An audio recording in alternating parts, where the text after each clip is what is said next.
تو بہت سے ایسے معاملات ہوتے ہیں، تو اس حوالے سے ہمیں جب رپورٹنگ کرنی پڑتی ہے تو بہت سی مشکلات کا بھی سامنا کرنا پڑتا ہے، وہاں پہ دیکھنا پڑتا ہے، لیکن ہم اپنے حقائق جو ہیں، وہ جو عوام کو درپیش مسائل ہیں یا جو کچھ پوشیدہ جو باتیں ہوتی ہیں ان کو سامنے لانے کے لیے ہم کوشش کرتے ہیں کہ اپنی عوام کو جس طرح ہم پر وہ اعتماد کرتے ہیں تو ان کے اعتماد پر ہم پورا اتریں، اور اس جذبے کے تحت جو ہے نا ہم اپنی رپورٹنگ بھی جاری رکھتے ہیں اور چھپی ہوئی خبروں کو بھی سامنے لے آتے ہیں، اور بہت سے ایسے جو عوام کے لیے مسائل ہیں ان کو بھی سامنے لاتے ہیں۔ تو اس کے لیے بہرحال جتنی میرے رب نے عزت بخشی ہے اس میں شکر گزار ہوں، اپنے رب کا شکر ادا کرتا ہوں، اور دوسرا ان دوستوں کا بھی شکریہ ادا کرتا ہوں جو مجھے سپورٹ کرتے ہیں۔ اور میرے لیے جو ہے ابھی میں طالب علم ہوں، اس حوالے سے صحافت کے حوالے سے ابھی میں طالب علم ہوں، بہت کچھ سیکھ رہا ہوں۔ تو جہاں تک صحافی جو ہے اس کا کام جو ہوتا ہے وہ بڑی مشکل ہی ہوتا ہے کہ اپنے وہ معاملات کو نمٹائے۔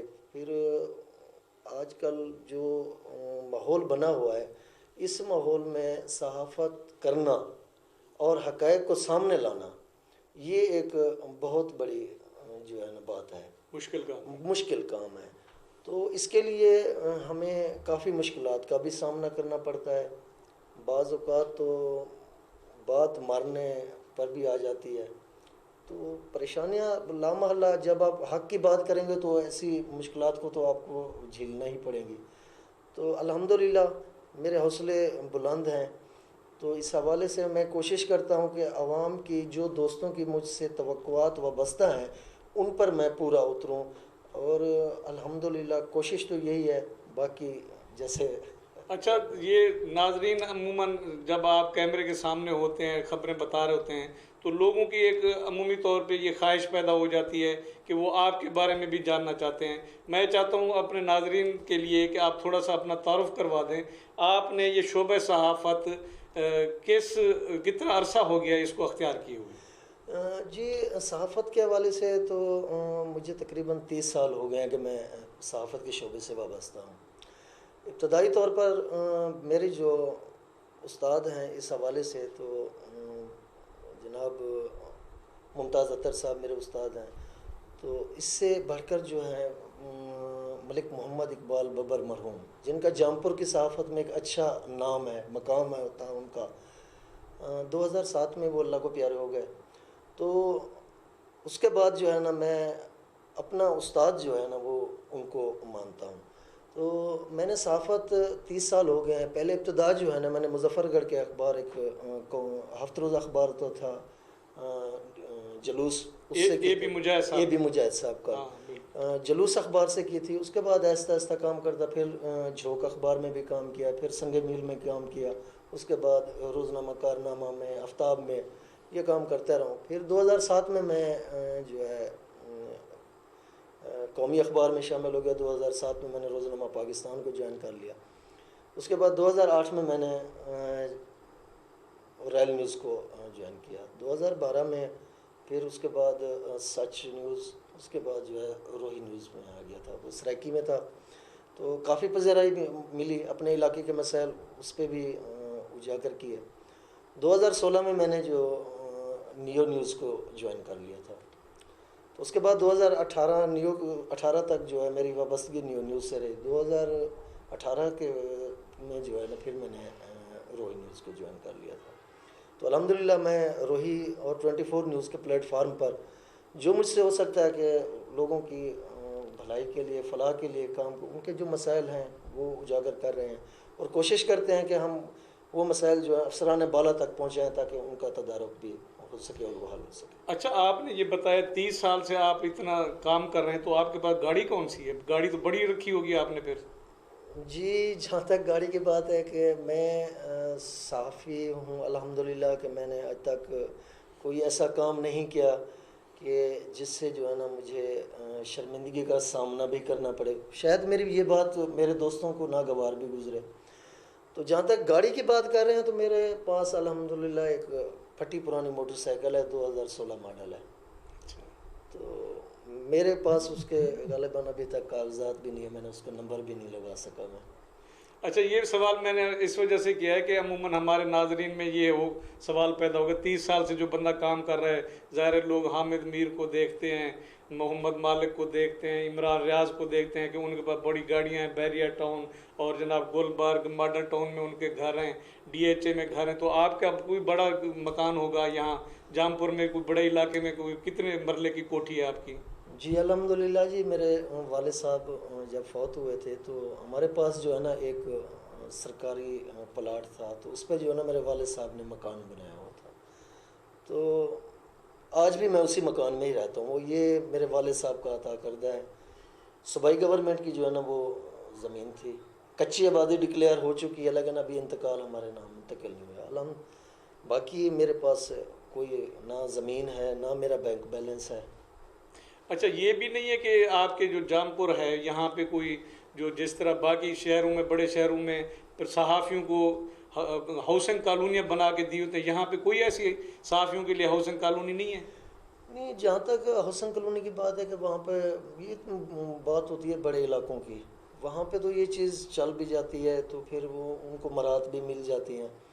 لیکن ہمارے علاقے میں ایسا کچھ بھی نہیں ہے. جہاں تک آپ حسن کالونی کی بات کر رہے ہیں کہ یہاں سے صحافیوں کو، شاید میرے دوستوں کے پاس ہوں گی لیکن کم از کم میں تو یہ کہتا ہوں میرے پاس نہیں ہے. مقصد جام پور کی سطح پہ کوئی ہاؤسنگ کر رہے ہیں یہاں؟ جب کہ شہباز شریف صاحب الیکشن بھی لڑے تھے تو آپ کا پریس کلب بھی وہاں، اس کی بھی بلڈنگ نہیں ہے، اس کی کیا وجہ ہے؟ جی کچھ اس حوالے سے ہماری اپنی کمی کوتاہیاں بھی ہیں. پریس کلب کو آباد کرنے کے لیے دوستوں کی جو ذاتی کاوشیں ہوتی ہیں وہ خاص طور پر نظر نہیں آتی. ہم لوگ قلم کار جو ہیں نا، صحافی جو ہیں، وہ باتیں تو کرتے ہیں، دوسروں کے گھروں کو ٹھیک کرنے کے لیے سوچتے بھی ہیں، ان کے بارے لکھتے بھی ہیں. لیکن ہمارا اپنا جو گھر ہے، جو ہمارا پریس کلب جو ہمارا اپنا گھر ہوتا ہے، جسے ہم وہ صحافیوں کا اصل گھر جو ہے نا وہ پریس کلب ہے. مجھے بڑا افسوس ہوتا ہے کہ میں کافی عرصے سے یہ دیکھ رہا ہوں کہ وہ جو ہے وہ غیر آباد پڑا ہوا ہے. نہ تو ہمارے کسی صحافی نے کوشش کی ہے کہ اس کو آباد کیا جائے، نہ ہی کسی افسران نے بالا کی جانب سے یہ کہا گیا کہ ہم آپ کے پریس کلب کے لیے اتنا فنڈ دیتے ہیں کہ آپ اس کو آباد کریں، اس کی جو ہے نا تزئین و آرائش جو ہے نا وہ مکمل کریں. پر یہ بھی ایک المیہ ہے کہ اس طرح کی صورتحال جو ہے نا وہ نہیں ہے. جہاں تک شہباز شریف کی بات ہے تو ہمیں اچھی طرح یاد ہے کہ وہ الیکشن جام پور سے لڑے تھے، لڑنے کے بعد انہوں نے سیٹ جو ہے نا وہ چھوڑ دی تھی، تو تحفے میں پھر اس کے ساتھ علی رضا درشک صاحب کے پاس چلی گئی. تو وعدہ بعید جو ہے نا وہ بہت سے کیے گئے تھے. جام پور کو ماڈل سٹی پیکیج کے حوالے سے بھی بہت سی باتیں ہوئی تھیں. بہرکیف وہ باتیں تھیں، لیکن ایک صحافتی حوالے سے ہمیں مایوسی کا سامنا کرنا پڑا. نہ تو ہمارے پریس کلب کے لیے کسی فنڈنگ اعلان ہوئے، نہ ہی کسی نے اس بارے میں سوچا. اچھا، آپ نے شروع میں ذکر کیا کہ مشکلات کا سامنا ہوتا ہے. ایک میں نے آپ کی ویڈیو دیکھی تھی، وہ کافی وائرل تھی. یہ جام پور کا جو ٹریفک چوک ہے اس کے اوپر کچھ لوگ آپ کے اوپر حملہ کر رہے ہیں، تو وہ کیا واقعہ تھا، وہ ذرا بتانا پسند کریں گے؟ دیکھیں جی، جو درست سمت پہ صحافت کرے گا اس کو کافی مشکلات کا سامنا تو کرنا ہی پڑے گا. حق سچ کی بات جب آپ کریں گے تو اس جیسی مشکلات کو آپ کو جھیلنا ہی پڑیں گی. تو اس حوالے سے وہ بھی میرے صحافتی فرائض میں تھا. میں نے اپنے قلم سے کوئی غداری نہیں کی، نہ ہی میں نے کوئی غلط کام کیا تھا. الحمدللہ وہ جو حقائق تھے وہ میں سامنے لایا تھا. تو اس حوالے سے مخالفین جو تھے جن کے خلاف کچھ لکھا گیا، لامحالہ ان کو تکلیف ضرور ہوئی ہوگی، کیونکہ ایسے ماحول میں جس وقت ان کے خلاف کوئی باتیں نہیں کرتا تھا تو میں نے جو ہے نا اس کو بریک بھی کیا، چینلز پہ بھی بریک کیا، صحافت پہ بھی لے آیا، اس پہ جو ہے نا ریکارڈ کا حصہ بن گیا. تو پھر ان کے پاس جو ہے نا اور کوئی راستہ نہیں تھا. ان مشکلات سے لڑتے آئے ہیں، لڑتے رہیں گے انشاءاللہ. یہ ہم اس طرح کے جو حملے ہیں وہ ہمارے حوصلے جو ہے نا وہ پاس نہیں کر سکتے. تو مشکلات کے اور بھی بہت سی آئیں صحافتی حوالے سے. سیاسی طور پر مقدمات بھی ہمارے مجھ پہ جو ہے نا وہ قائم ہوئے. تقریباً 3 مقدمات 4 مقدمات سے میں جو ہے نا وہ باہر نکلا ہوں. جیل بھی کاٹی ہے اچھا جی الحمدللہ یہ بھی میرے حصے میں آئی ہے. جام پور کے صحافی کا طور پہ جو ہے نا یہ بھی میرے اعزاز کی بات ہے کہ میں نے بھی جیل کاٹی ہے اس حوالے سے. تو آگے آپ کیا سمجھتے ہیں بطور صحافی، آپ اس شعبے کو جاری رکھیں گے یا اپنے جو آپ کی اولاد ہے اس کے لیے کس طرح سمجھتے ہیں کہ یہ اختیار کرنا چاہیے یا چھوڑ دینا چاہیے ڈر کی وجہ سے؟ دیکھیں جی یہ تو انسان کے اندر اپنا ایک جذبہ ہوتا ہے کہ وہ کس طرح جو ہے نا اس کو فیس کرتا ہے. اگر میں کہوں گا کہ اگر میری اولاد کے اندر یہ جذبہ ہے وہ اس کو فیس کر سکتی ہے تو میں اس کو نہیں روکوں گا، میں اس آڑے نہیں آؤں گا. میں سمجھتا ہوں کہ قلم جو ہے یہ ایک امانت ہے. صحافی کے پاس جو ہے نا یہ قلم ایک امانت ہے اور صحافی کو چاہیے کہ وہ اس کا بھرپور طریقے سے حق ادا کرے. ہمارے علاقے کی جو مظلوم عوام ہے وہ کافی پسی ہوئی ہے. یہاں پر سرداری نظام ہے، بہت سے لوگوں کو اپنے جو حق ہیں وہ بھی نہیں ملتے. تو ہم کوشش کرتے ہیں، کرتے رہیں گے. میری کم از کم یہی کوشش ہوگی جب تک میری زندگی ہے تو انشاءاللہ میں یہ حق ادا اپنے شہر کے لیے، اپنی عوام کے لیے یہ حق ادا کرتا رہوں گا. اچھا، آپ نے سرداری علاقے کی بات کی ہے تو یہاں پہ آپ لوگ مسائل کو اجاگر کرتے ہیں، تو یہاں جب مردوں کے مسائل اتنے زیادہ ہیں تو خواتین کے تو اور زیادہ ہوتے ہوں گے، تو ان کے مسائل کے اوپر بھی آپ کوئی میڈیا پہ خبریں دیتے ہیں خواتین کے حقوق کے بارے میں؟ جی الحمدللہ یہ جام پور میں جو ہے نا اعزاز ہے میرے پاس ہی ہے کہ میں نے بہت سی سٹوریاں جو ہیں ونی کے حوالے سے، اس حوالے سے جو ہے نا کاروکاری کے حوالے سے یا خواتین پر جو دیگر مظالم یہاں پر برپا ہوتے رہتے ہیں. اور ہمارے جو علاقے کی ویسے بھی ایک کبیر رسم جو چل رہی ہے وہ کالا کالی کے حوالے سے، تو اس حوالے سے ہم کوشش کرتے ہیں کہ یہ باتیں جو ہے نا یہ سامنے لے کے آئیں اور ان کو سامنے بھی لاتے ہیں.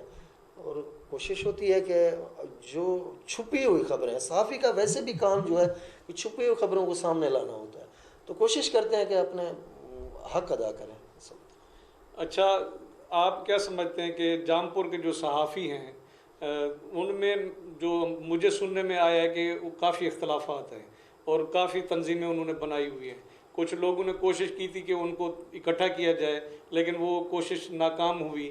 تو کیا یہ مل کے کوئی اپنے حقوق کی جدوجہد کر سکتے ہیں کہ آپ کا کیا خیال ہے اس بارے میں؟ دیکھیں جی انسان کرنے کے لیے آئے تو بہت کچھ کر سکتا ہے. اگر ایک دوسرے کی ٹانگیں ہی کھینچنی ہے تو پھر تو یہ ایسا ہی ہے جیسے چل رہا ہے. آج مجھ پہ ایف آئی آر ہوتی ہیں، مجھے تشدد کا نشانہ بنایا جاتا ہے. جب تک ہم اکیلے ہیں تو ان چیزوں کو ہمیں برداشت کرنا پڑے گا. اگر ہم چاہتے ہیں کہ ان چیزوں کا خاتمہ ہو تو پھر جو ہے نا ہمیں متحد ہونا پڑے گا. بہت سے دوستوں نے کوششیں بھی کی ہیں لیکن ہمارے اپنے ہی برادری کے کچھ دوست تھے جن کو میں سمجھتا ہوں کہ پتہ نہیں کیا کوئی مسائل ان کو نظر آتے ہیں کہ وہ درمیان میں اڑے آ جاتے ہیں، جس کی وجہ سے جو ہے نا آج ہم اس مشکل وقت سے گزر رہے ہیں. لیکن الحمدللہ کوششیں ہیں وہ جاری ہیں. اچھا، عمومی طور پہ آج کل جو سوشل میڈیا کا زمانہ ہے تو اس میں مختلف گروپس بن گئے ہیں میڈیا کے بھی، تو وہ سیاستدانوں یا جماعتوں کے بھی گروپ بنے ہوئے ہیں. عموماً کوئی بھی صحافی ہو، فرض کریں آپ جاوید اقبال ہے تو لوگ کہیں کہ یہ جی فلاں جماعت سے منسلک ہے، جی ہمارے وقار لشاری صاحبان تو وہ فلاں جماعت سے ہیں، جی فاروق گپانگ صاحب ہیں تو وہ فلاں جماعت سے ہیں. تو آپ کا کسی خاص جماعت سے یا گروپ سے تعلق ہے یا آپ کی آزادانہ صحافت ہے؟ لیکن جی صحافی جو ہے وہ عوام کی ترجمانی کر رہا ہوتا ہے، اپنے علاقے کے لوگوں وہ علاقے کی ترجمانی کر رہا ہوتا ہے. میرا اپنا ذاتی جو نظریہ ہے، میں نے آج تک اپنی لائف میں 30 سالہ صحافتی حوالے سے میں نے سیاسی وابستگی میری ہوگی، میں نہیں کرتا لیکن وہ میرے اندر ہے. لیکن میں نے ایز اے صحافی اپنے قلم کو جو ہے نا وہ پابند نہیں کیا کہ میں کسی کا غلام ہوں یا میں اس کے تابع میں رہوں یا میں فلاں جماعت سے میرا تعلق ہے تو میں جو ہے نا بس اس کے حق میں ہی لکھوں گا. میرے لیے تمام مذہبی جماعتیں، تمام سیاسی جماعتیں، تمام مکاتب فکر کے جو لوگ ہیں وہ برابر ہیں. میں ان کو اسی طرح جو ہے نا اپنا کوریج بھی دیتا ہوں اور کوشش کرتا ہوں کہ مجھ سے جو ہے نا کسی اپنے قلم سے جو ہے نا وہ کوتاہی نہ ہو. اچھا، آپ بطور صحافی عوام کے مسائل اجاگر کرتے رہتے ہیں، جد و جہد کرتے رہتے ہیں، تو جس کا آپ نے بتایا آپ کو مشکلات کا بھی سامنا کرنا پڑتا ہے، تو آپ کا کیا خیال ہے؟ کیونکہ ہمارے سیاستدان جب تک ظاہر ان مشکلات کو حل کرنے میں آگے نہیں آئیں گے، تو یہاں ہمارے علاقے کی ترقی کے لیے آپ کیا سمجھتے ہیں کون سی جماعت یا کون سی سیاسی شخصیت جو ہے وہ ان مسائل کو حل کر سکتی ہے؟ دیکھو جی، ہمارے علاقے میں جو سیاست چل رہی ہے وہ تو ہر آدمی کو معلوم ہے. تو جیسے جیسے سوشل میڈیا کا دور آ رہا ہے، آ چکا ہے، آ نہیں رہا، آ چکا ہے، تو اس میں کافی آگاہی بھی ہوئی ہے. لیکن جہاں تک بات ہے کہ مسائل یا سیاستدانوں کے، تو اس میں سمجھتا ہوں بطور صحافی کہ ہماری جو عوام ہے وہ خود اپنا حق بھی نہیں مانگ سکتی، کیونکہ اسے مانگنا نہیں آتا. ہم سوشل میڈیا پہ بیٹھ کے بڑی باتیں کرتے ہیں، کہتے ہیں جی فلاں ہو گیا، یہ ہے، وہ جماعت کا فلاں بندہ جو ہے نا اس نے ایسا کر دیا، وہ غلط ہے، وہ ٹھیک ہے. لیکن جب ہم اپنے مسائل کے حوالے سے ہمیں کافی مشکلات کا سامنا اس وقت کرنا پڑتا ہے، اور ہمیں جو ہے نا پریشانی بھی ہوتی ہے کہ ہم کوریج کے لیے جاتے ہیں، ان کے مسائل ہوتے ہیں. بھئی ہم آپ کے ارباب و اختیار تک وہ آپ کے مسائل سامنے لے کے جائیں گے، لیکن ہمیں بڑی اس وقت جو ہے نا مایوسی کا سامنا کرنا پڑتا ہے جب کوئی بولنے کے لیے تیار نہیں ہوتا، جبکہ سوشل میڈیا پہ جو ہے نا بڑی بڑی باتیں ہوتی رہتی ہیں. اور میں یہ کہتا ہوں کہ ہماری جو سیاستدانوں کی آپ نے بات کی ہے کہ ترقی کے حوالے سے، تو میں سمجھتا ہوں کہ ہماری عوام جو ہے جب تک وہ خود کھڑی نہیں ہوگی، یہ ہمارے جو سیاستدان ہیں وہ ہمیں جو ہے نا اس جگہ پہ نہیں کھڑا کریں گے، یا ہمارے علاقے کے مسائل اس طرح سے حل نہیں کریں گے جس طرح سے ہونے چاہیے. اچھا، یہ آپ کے ادھر جام پور کے جو زیادہ مسائل ہیں ان میں ایک طرف جو مشرق کی طرف سے دریائے سندھ ہے اور مغرب کی طرف سے پہاڑوں کی طرف سے جو ہے جب سیلابی ندی نالے چلتے ہیں، دونوں سائڈوں سے سیلابی صورتحال بن جاتی ہے، تو یہاں کے جو لوکل سیاستدان ہیں وہ کہتے ہیں اگر ڈیم بنا دیے جائیں تو لوگوں کی جو زیادہ تر ظاہر ہے زرعی پیداوار ہے وہ اس میں اضافہ ہو سکتا ہے. تو اس تک سیاستدانوں نے دعوے تو بڑے کیے ہیں، لیکن آج تک اس کے اوپر کوئی عمل درآمد. آپ بھی میں نے دیکھا ہے کہ کافی ان مسائل کو اجاگر کرتے رہتے ہیں. کیا آپ سمجھتے ہیں کہ فیوچر میں کوئی ایسا سیاستدان ہے اس کے اوپر کوئی کام کرے گا، یا اس کی کیا ضرورت ہے، ہونا چاہیے یا نہیں ہونا چاہیے؟ دیکھیں جی، پانی لامحالہ، اب اگر ہم اپنے علاقہ پچاد کی حوالے سے بات کریں، آپ نے جیسے بات کی ہے، تو وہاں کا زیر زمین پانی کڑوا ہے، تو کاشتکاروں کو بھی کافی مشکلات کا سامنا، وہاں پینے کے لیے پانی نہیں ہوتا، انسان وہاں پیاس سے نڈال ہیں، جانور مر رہے ہیں، بہت سی مشکلات ہیں. اگر یہ چیزیں ہو جائیں، فصلات وہاں پہ جو ہے نا وہ نہیں ہو سکتی، ان کو ٹائم پہ پانی نہیں ملتا. اگر ہمارے علاقے میں پہلے ایک درگاہ سلطان پہ جو ہے نا 74 کروڑ روپے کا جو ہے نا ایک پروجیکٹ شروع کیا گیا تھا، تو وہ بڑے افسوس کی بات ہے، پتہ نہیں وہ کہاں چلا گیا. اب اگر اس جیسے کوئی ڈیم بن جائیں تو میں سمجھتا ہوں کہ ہمارے علاقہ پچاد میں کافی خوشحالی آ جائے گی، اس سے لوگوں کو جو مشکلات ہیں وہ بھی ختم ہو جائیں گی. اس کے لیے سیاستدانوں کو اپنا کردار ادا کرنا چاہیے، اور ایسے جو منصوبے ہیں، پروجیکٹ ہیں، وہ سامنے لے کے آنا چاہیے جو عوام کے لیے فلاح بہبود کے لیے بہتر ثابت ہو. اچھا ناظرین، یہ میں جو سوالات کر رہا ہوں جاوید صاحب سے، کیونکہ یہ فیلڈ میں کام کرتے رہتے ہیں، ان کو عوامی مسائل سے زیادہ آگاہی ہے، تو میں یہ چاہ رہا ہوں کہ ان کا جہاں پہ ہم تعارف کروا رہے ہیں بطور ان کی جو ذاتی مسائل ہیں، باقی صحافتی مسائل ہیں، ان کو تو ساتھ ساتھ یہ کیونکہ ہم سے زیادہ معلومات رکھتے ہیں علاقے سے، تو میں یہ میرا کہنے کا مقصد یہ ہے کہ بھی یہ عوام تک اور بڑے لوگوں تک بھی یہ مسائل جائیں، کیونکہ ویلاگ تھوڑا سا لمبا ہو رہا ہے، تو ہم انشاءاللہ نیکسٹ ٹائم جاوید صاحب کو تکلیف دیں گے. میرا چینل رضا گارڈن لائک کیجئے، سبسکرائب کیجئے، دوستوں کو بتائیے، شیئر کیجئے. انشاءاللہ جاوید صاحب آپ سے دوبارہ ٹائم لیں گے انشاءاللہ. ان کو جو ہے نا ہم اگلی نشست میں یہاں کے لوگوں کے مسائل کے حوالے سے آپ سے گفتگو کریں گے. آپ کے یہاں تشریف لانے کا بہت بہت شکریہ. شکریہ. Thank you.